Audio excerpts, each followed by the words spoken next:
The joint hearing of the Subcommittee on Economic Growth, Energy Policy, and Regulatory Affairs and the Subcommittee on Healthcare and Financial Services will come to order.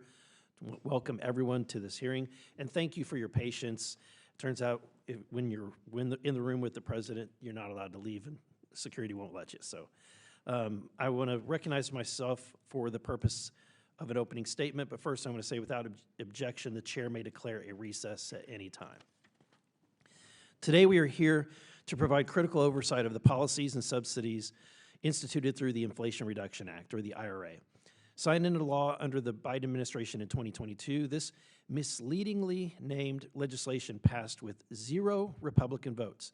3 years later, the projected costs continue to balloon, with rounding errors in the billions, all while creating a runaway subsidies and unnecessary distortions within energy and the healthcare markets. In January of this year, the director of the Congressional Budget Office estimated that the IRA's energy subsidies would increase U.S. budget deficits by $825 billion over the next 10 years. That is more than 3 times the initial 10-year estimate, which was roughly about $270 billion that was determined by CBO when the bill was passed. How did the CBO and the JCT get these numbers so wrong? Other estimates show an even grimmer picture of the IRA's long-term economic impacts on the federal budget. Recent analysis by the Cato Institute shows that energy subsidies included in the IRA may cost between $936 billion and $1.9 trillion over the next 10 years, and between $2 trillion and $4.7 trillion by 2050. These are chilling estimates that extend far beyond what was previously projected. And I would like to enter this report into the record entitled "The Budgetary Costs of the Inflation Reduction Act's Energy Subsidies" from the Cato Institute into the hearing record so that others may review these findings. Without objection, so ordered. These subsidies didn't just happen to create distortions in the energy markets, they distorted markets by design.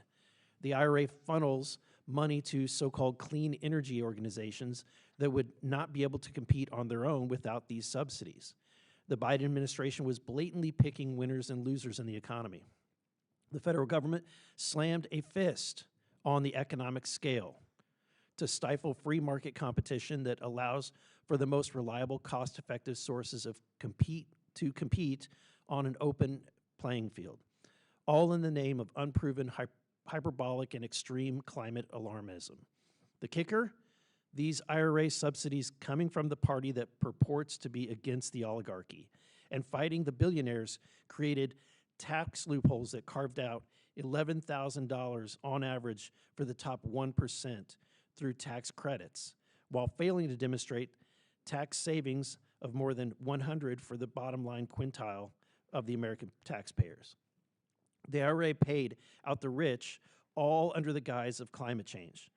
There are also implications for the future of our tax code and prescription drug costs. The IRA has already led to a more convoluted web of tax subsidies, creating additional burdens for compliance. For health care under the IRA, the Biden administration's pill penalty will ultimately increase drug costs and federal expenditures on Medicare. We have an opportunity to take a hard look at these provisions to carefully evaluate whether these tax credits and programs are achieving their intended results and whether taxpayer dollars would be better spent elsewhere. Doing so has the potential to save taxpayers over $1 trillion, ease inflation, stimulate economic growth by allowing for free market competition, and make energy affordable again.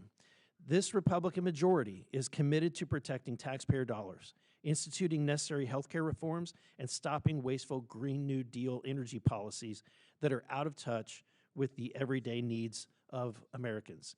And with that, I yield to Ranking Member Frost for his opening statement. Thank you so much, Chairman Burlison, and thank you so much to the witnesses for being here this morning.